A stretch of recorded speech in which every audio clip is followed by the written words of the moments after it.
It seems like it should be served in like some Halloween cocktail. Now that it's like settling in my stomach and very heavy, you know, it feels like I just had like a cup of coffee. You think this is a shot thing? Jesus. Hey, I'm Sommelier André Hueston Mack, and today I'm gonna be tasting whiskeys under $50. The world of whiskey is pretty large. The more that you learn about it, the more likely you are to find something that you enjoy.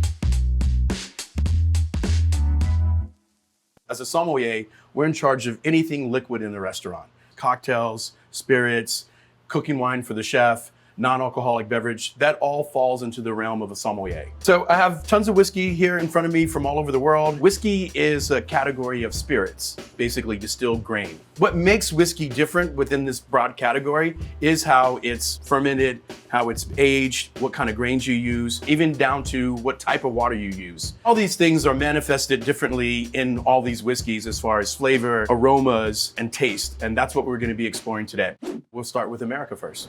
Jim Beam, straight Kentucky bourbon. And I think this is what most Americans know about. In order for it to have the designation of Kentucky straight, it has to be aged at least 2 years and be from Kentucky. In order for it to be bourbon, it has to be at least 51% corn. That's gonna give it its nuance and taste. And for today, since we're just gonna taste and evaluate, a rocks glass and neat is the perfect way to execute that. For wine, you know, I talk about get your nose in there, right? So you would sniff here. But with alcohol, because of the high alcohol content and the vapors, that's a little bit too close. I feel like a lot of times that burns your nose hair. So when we're nosing whiskey, rest the top part of the glass on the bridge of your nose. And then also I like to tell people that they should crack their mouth a little bit. You should inhale through your nose and exhale through your mouth. That really kind of opens up your olfactory senses and you can get a better sense of what you're smelling. There's caramel, a little bit of cucumber, just a little bit. Vanilla, rich, cinnamon, baking spices, round, full bodied. And so now we will taste. Man, I must be a pro. That went down so easy. Lots of vanilla, lots of caramel, and then like just a slight bit of citrus on the finish. A lot of the vanilla and those components that you're getting, the wood spice and all those things, all the seasoning really comes from its time in the barrel. And so for bourbon, it has to be new charred oak barrels. Generally, you know, they make barrels from staves of wood and they put the middle rings around it to kind of hold it in place. And then they turn it upside down and then they light it on fire. And that's to toast the inside of the barrel to kind of activate the oils in the barrel and stuff like that for it to give off aromas. If I was gonna give somebody a textbook example of bourbon at a certain price point, this is it. This is quality and it's kind of stand the test of time. Next up, we have Woodford Reserve bourbon. So this is also straight Kentucky bourbon, double the price of Jim Beam. It's probably a smaller batch. Jim Beam, for lack of a better term, is mass produced. And in this is actually 90 proof, whereas Jim Beam was 80. Generally speaking, on the craft side, the higher the proof, you pay for it. Oak barrels are definitely a big expense. The longer that it's aged, you pay for that. If it was aged in oak barrels for 3 years, 4 years, 5 years, 6 years, that's 6 years that you don't get to recoup your money. So I'd say right off the bat, the color is somewhat darker, and that could be due to the aging process. By law, they're not allowed to add any type of coloring or caramel coloring or anything like that. It's a lot more subtle. It almost feels a little bit more mellow and chill. As whiskeys start to age, they become a little bit more mellow, if you would. Sandalwood is definitely something that I get. There's vanilla, but not like over the top vanilla. Citrus, but like more of an orange peel.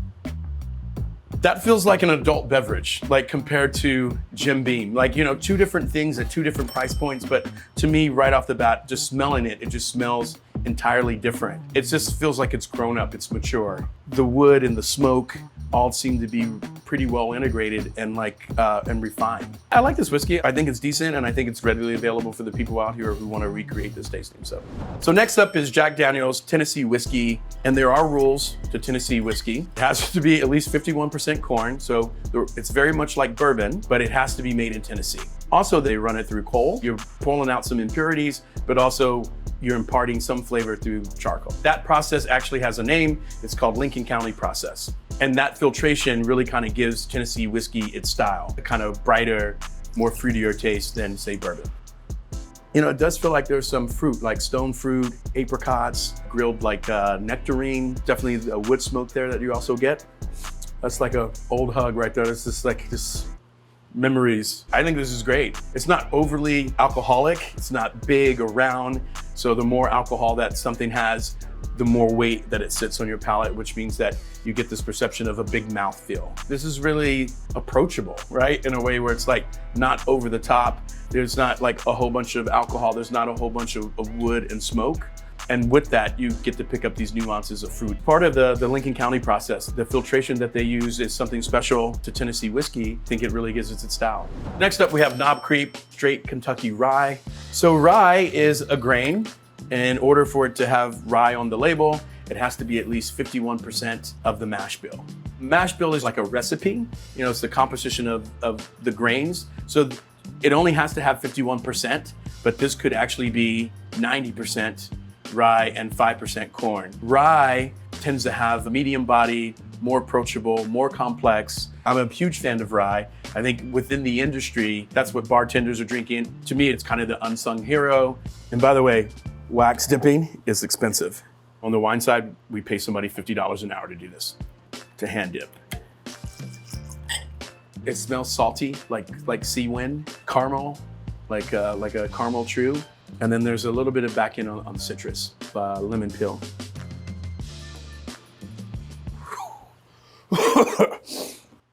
That's 100 proof, so that's a big boy. That packs a wallop. But you only get it on the back end. It's like on the entry and on the front palate, pick out a lot of caramel, and then I get like a tad bit of fruit. There's a little bit of smoke, but the heat only comes at the end.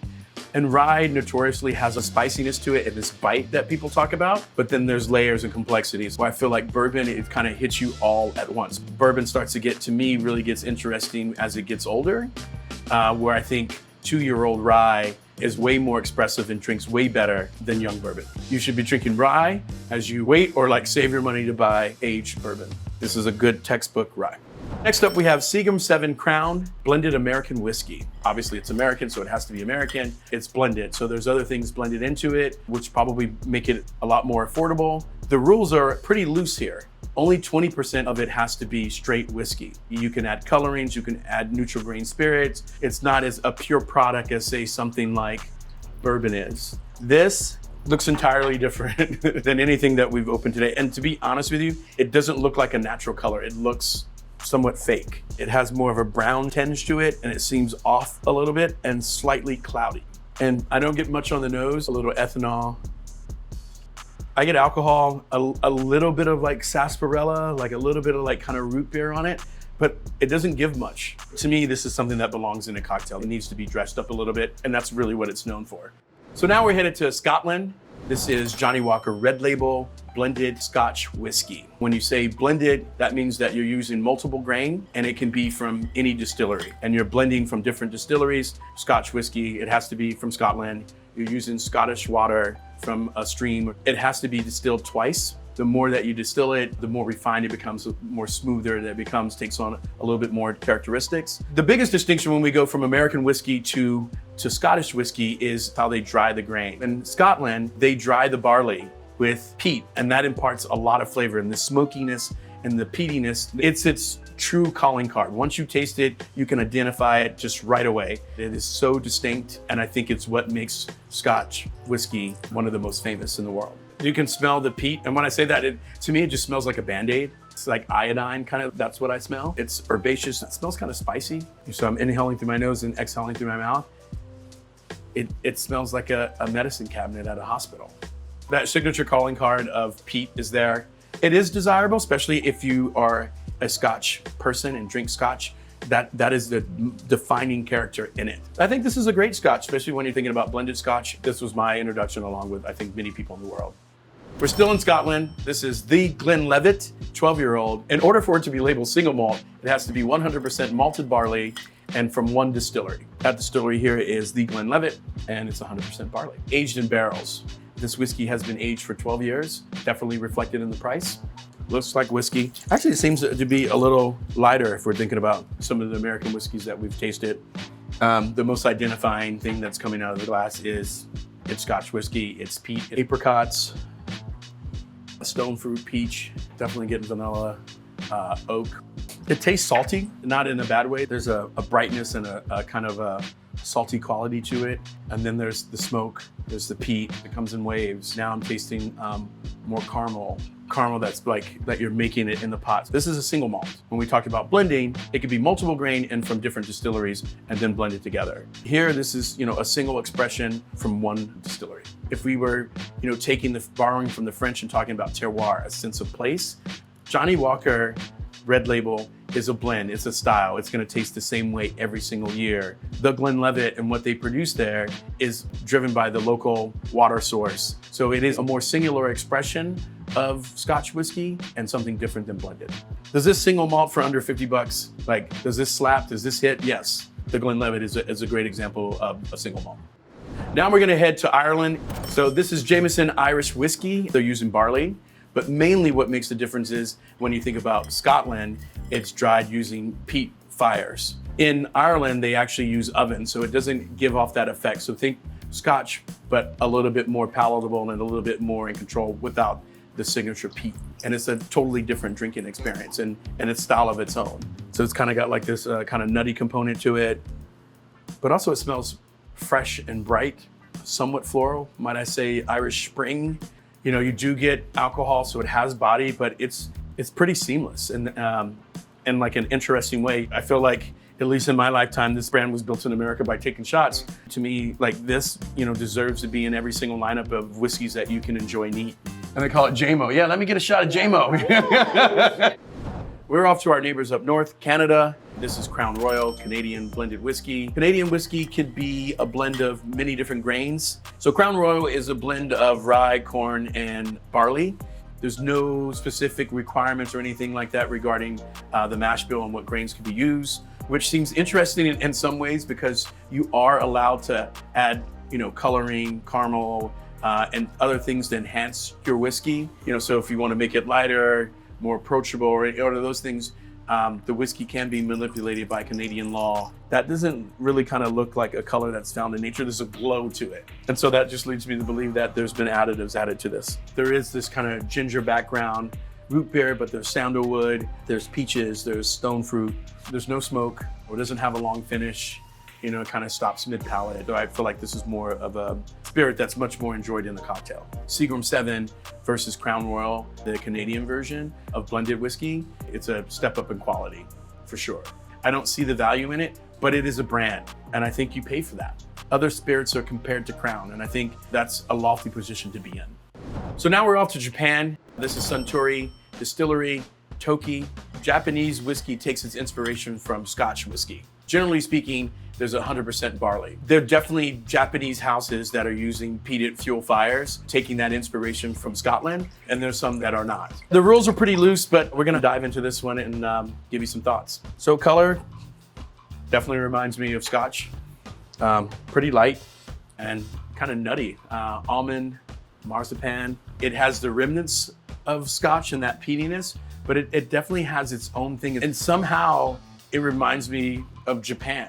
I'm enjoying this. I'm a geek, I'm a nerd, right? To be able to taste all of these different whiskeys side by side and kind of be able to walk through the nuances and how they're different and how they can transport you to a place and an ideology and culture, it's fun to think about. In my head, I'm going crazy. Is this representative of all Japanese whiskey? No, but it is representative in the way of the style and its place and where it fits in the world of whiskey. There's lots of influences from Scotland, but it's a different version of it, and it's a more mellow and laid back. I think this whiskey is a great representation of what's being made in Japan. This is Screwball Peanut Butter Whiskey, only in America. You don't have to guess where it's from. You know that this is an American product, peanut butter whiskey.